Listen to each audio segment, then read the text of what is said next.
Hello, wood floor fans. Today we have another project here. We have this nice Chevron Parquet here, which we're gonna refinish. We're gonna sand off the whole finish here.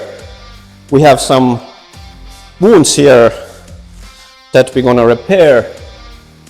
We have prepared this new floorboards.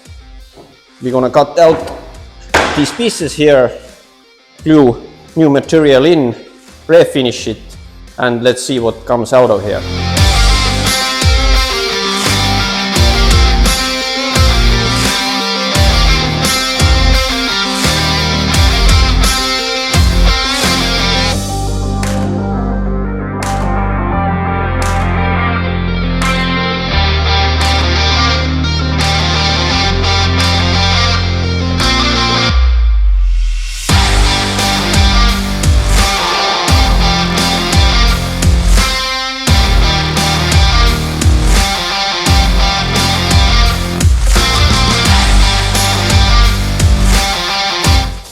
Hello!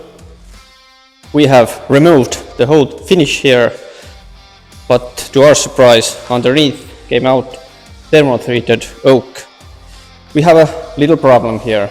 The wounds that we fixed are natural oak, but this is thermotreated oak, but the end result must be all equal tone. So we're gonna tone this little bit to get to the same darkness level as this, and we're gonna see what comes out in the end.